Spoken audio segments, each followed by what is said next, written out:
So Japan's got a new boss in town, Prime Minister Sanae Takaichi. And wow, she is not wasting any time. You know how Japanese politics usually moves at a snail's pace? Well, forget that. Her first big move is a massive economic gamble that could define this country's future for decades.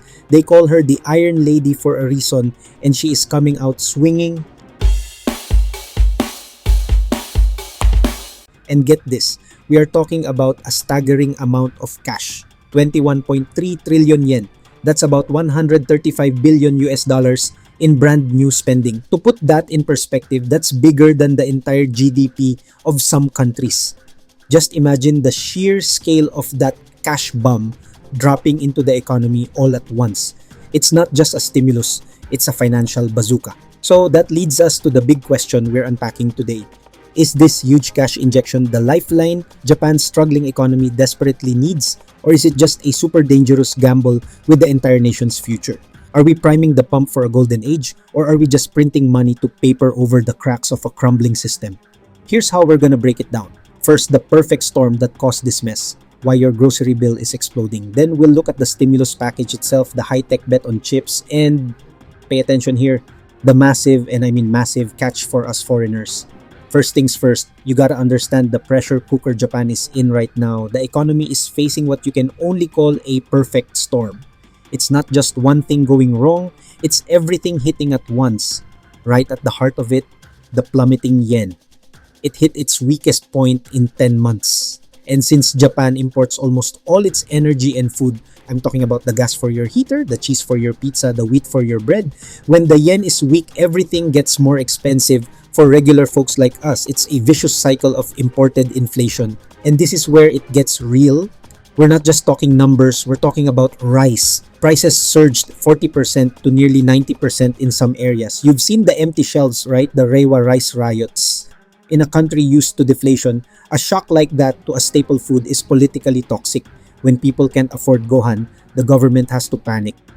So what is the Takaichi administration planning? They can't fix the harvest, so they're throwing money at the problem. Let's look at the relief measures aimed squarely at saving household budgets from total collapse. This information lays it all out. It's a multi-pronged attack. You've got energy subsidies saving households about 7,000 yen over 3 months. Then there's the 20,000 yen handout for families with kids, 30,000 yen for low-income earners, and even rice vouchers. It sounds like a lot, right?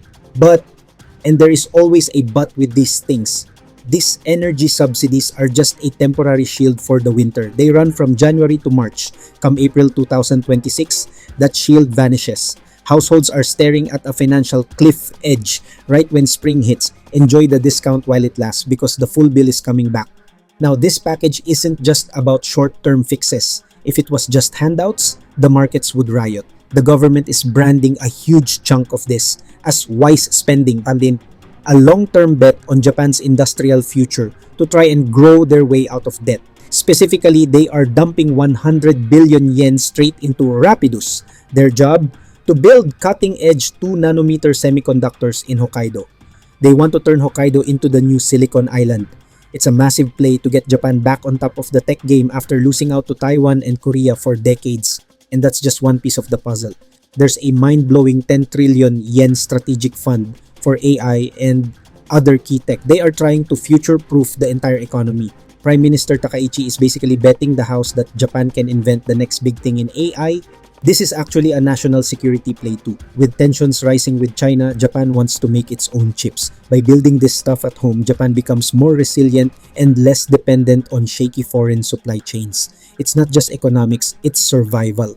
So that's the plan. Cash for families now, tech for the country later. Sounds great, right? But hold on, because the next part of this plan takes a sharp turn that directly affects us. And if you're a foreigner living in Japan, you're gonna want to sit down for this one. Okay, buckle up because here is the twist.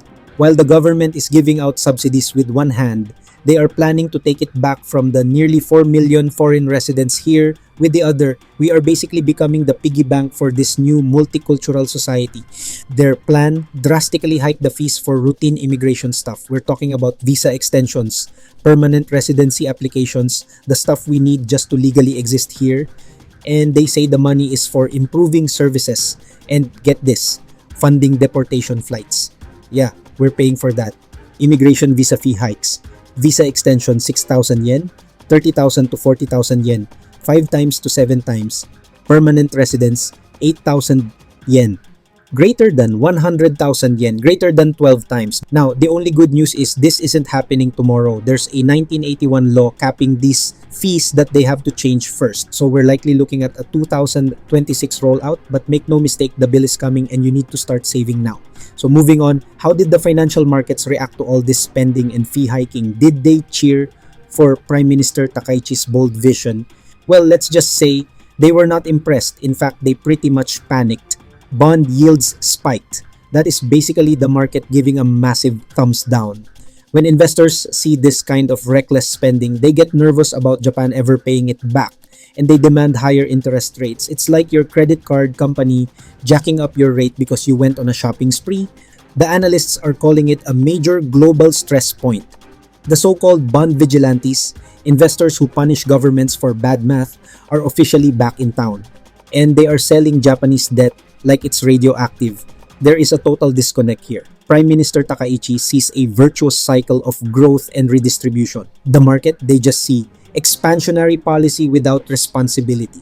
They see a country spending money it doesn't have, banking on growth that might never come. Which brings us to the final high-stakes reality. Oh, this isn't just one budget. It's a massive bet to escape an economic trap that's been decades in the making. It's the Hail Mary pass of economic policy. You have to remember, Japan's national debt is already 250% of its GDP. That is the highest in the developed world. Adding another 21 trillion yen is like adding more weight to a bridge that's already creaking and groaning under the pressure. This mountain of debt is what makes this gamble so risky. If the growth doesn't happen, if Rapidus fails, if the AI boom busts, Japan is left with just the bill. And the interest payments alone are set to eat up 25% of the budget by 2028. And on the streets, people are cynical. They've seen this movie before. They're calling these handouts fizzers, duds, too small to change your life, but big enough to damage the country's finances for years. It feels like a bribe that we're paying for with our own future taxes. So is Japan buying time to fix its economy, or is it just speeding up the clock before time runs out? That is the 21 trillion yen question. Are we heading for a sunrise or a volcanic eruption of debt? Alright, let's wrap this up with the Gaijin world need to know. I know that was a lot of big numbers, but here is what it means for you living in Japan right now. First, enjoy those lower energy bills this winter. Seriously, crank up the kotatsu, but do not get used to it. April comes fast and that subsidy cliff is real. When the support stops, your bill is going to jump back up, so budget accordingly.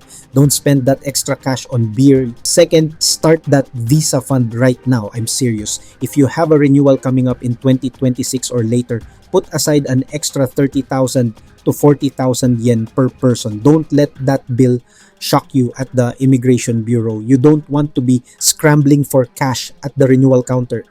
And finally, watch the yen. If the bond market keeps freaking out, the yen could get even weaker. That means sending money home to your family is going to hurt. And buying that imported beef at Costco is going to cost a fortune. Keep an eye on those rates and transfer when you see a dip. That's the reality of Japan's big gamble. Is Prime Minister Takaichi a genius savior or just rolling the dice? Let me know in the comments, especially about those visa fees. I want to hear what you think. Don't forget to like and subscribe for more updates on life in Japan. Mata ne!